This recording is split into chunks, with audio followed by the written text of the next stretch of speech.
Lo pernah ngalamin gak? Datang ke tempat wisata yang katanya bersejarah, tapi makin lama lo di sana, makin banyak hal aneh yang lo rasain. Kayak ada sesuatu yang ngikutin, tapi gak pernah kelihatan.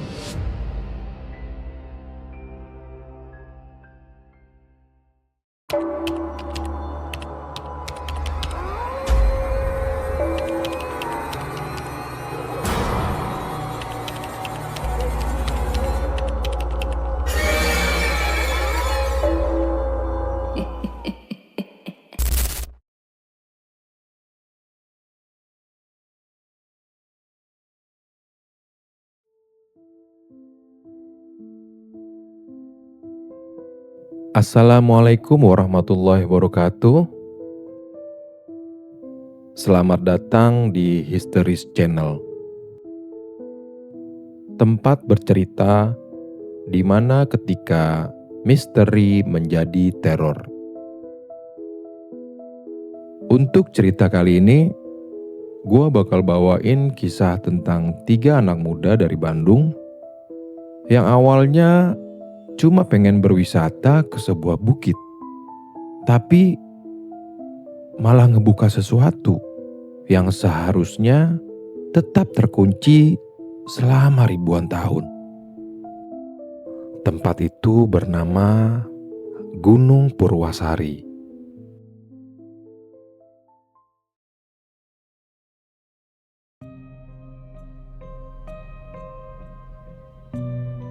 Pagi itu, Raffi, Dinda, dan Fajar berangkat bareng naik motor ke arah selatan Jawa Barat. Udaranya segar, langit sangat cerah. Dan sepanjang jalan, mereka cuma ketawa-ketawa sambil nikmatin pemandangan. Terus Raffi bilang, tempat ini katanya peninggalan kuno sebelum manusia modern hidup. Lantas Dinda merespon sambil nyengir, "Ah, palingan di sana cuman tumpukan batu doang." Tapi di balik candaan mereka, ada satu hal kecil yang mereka nggak sadarin. Setiap kali mereka lewat tikungan menuju Gunung Purwasari, angin yang berhembus selalu membawa bau tanah basah. Padahal jalanan itu kering. Begitu sampai di kaki bukit, mereka disambut sama seorang bapak tua penjaga warung, namanya Mang Ujang. Dengan senyum tipis, Mang Ujang pun bilang pelan, "Kalian boleh naik, tapi jangan ngomong kosong ketika di atas. Jangan bilang gak ada apa-apa. Karena di sana yang diam juga bisa mendengar." Mereka cuma ketawa kecil dan pamit naik ke atas.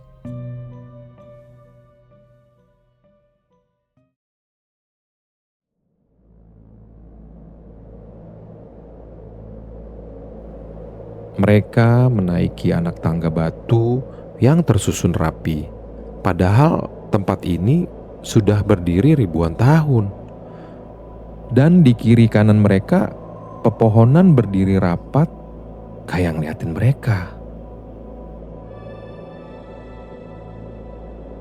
Lantas, sekitar setengah perjalanan, Dinda tiba-tiba berhenti. Lalu dia bertanya, "Lu denger gak? Kayak ada suara gamelan." Lalu Fajar menjawab, "Iya, kayak dari atas ya." Nah, Raffi mencari sumber suaranya, tapi gak ada siapa-siapa. Cuma kabut tipis yang mulai turun dari puncak bukit.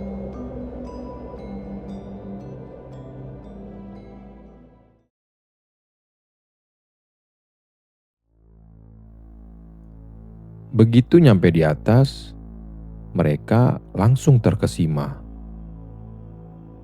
Terlihat batu-batu besar tersusun kayak tangga raksasa dengan pola yang terlalu rapi buat ukuran pada zaman kuno. Kemudian Raffi nerbangin drone tuh.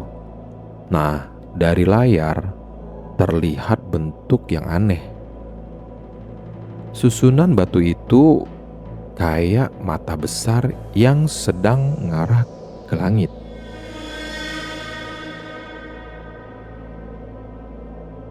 Lalu Fajar berkata, "Wah, ini simbol alien kali, Vi," dengan nada ngeledek. Tapi Dinda diem aja tuh. Dia ngerasa udara di sana semakin lama semakin berat. Dan di antara kabut, dia melihat ada sosok hitam berdiri di ujung undakan paling atas.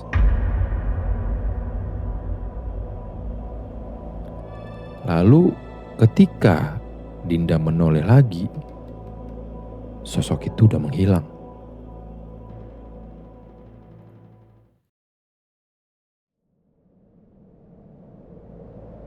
Lalu pada saat sore menjelang, kabut semakin tebal. Mereka pun mutusin buat turun. Namun ketika baru beberapa langkah, Raffi ketinggalan drone-nya di atas.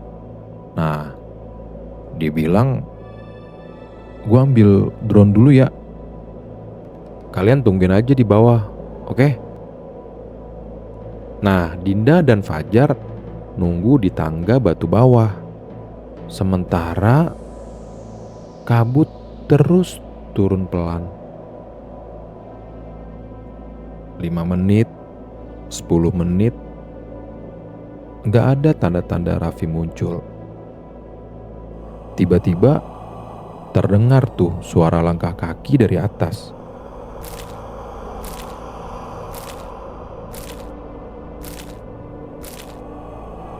Lalu Fajar memanggil, "Raf, itu lo kan?"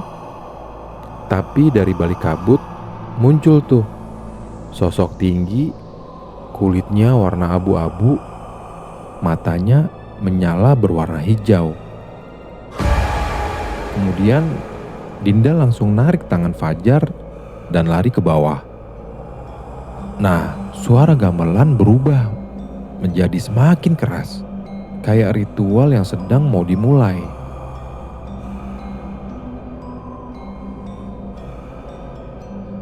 Dari arah puncak terdengar tuh suara perempuan nyanyi pelan. Bahasanya nggak mereka kenal, tapi suaranya lembut banget dan semakin lama semakin deket.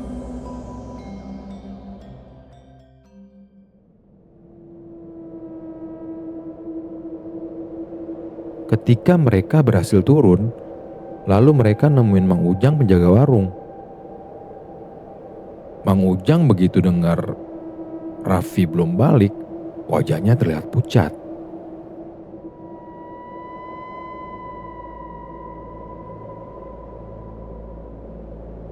Mang Ujang langsung nanya tuh ke Dinda sama Fajar, "Kalian udah manggil namanya?" Lalu mereka berdua menjawab, "Iya, tadi kami panggil-panggil namanya." Terus Mang Ujang bilang, "Astagfirullah, kalau kabut udah turun, jangan panggil namanya. Karena yang bakal datang bukan dia."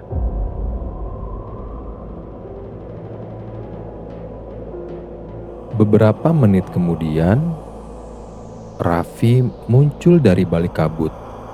Tapi wajahnya kosong, matanya gelap. Nah, Mang Ujang langsung baca doa sambil ngusap tanah ke keningnya Raffi. Tiba-tiba Raffi pun jatuh pingsan.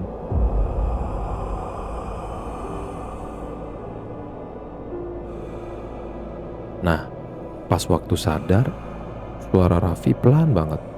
Terus dia bilang, "Tadi gue gak bisa turun sampai dia ngebolehin.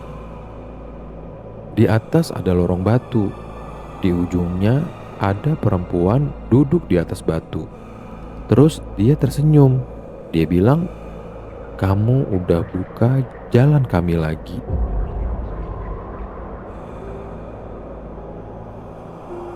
Setelah kejadian itu, mereka nggak diperbolehkan pulang sama Mang Ujang. Akhirnya mereka pun istirahat di warungnya Mang Ujang. Pada malam itu, kabut udah nggak turun lagi. Tapi Dinda nggak bisa tidur. Dia dengar suara gamelan dari arah bukit. Pelan, samar, tapi semakin lama semakin nyata.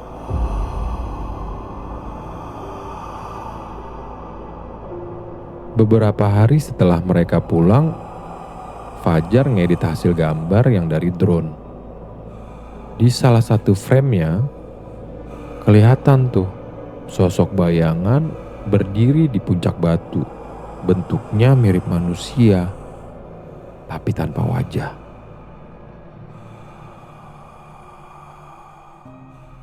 Sampai hari ini, Raffi nggak pernah lagi tuh nyentuh drone-nya.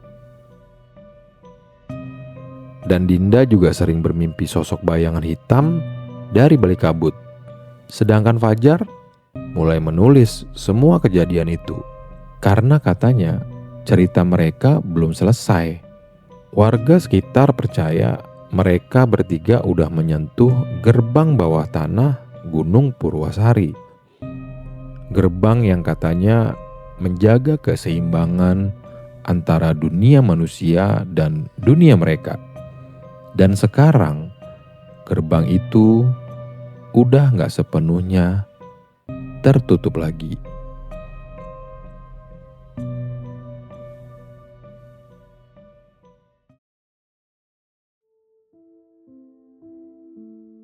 Kalau lo suka cerita ini, jangan lupa buat klik subscribe dan nyalain loncengnya. Karena masih banyak misteri lain yang bakal gue ceritain. Dan siapa tahu salah satunya pernah terjadi di sekitar lo.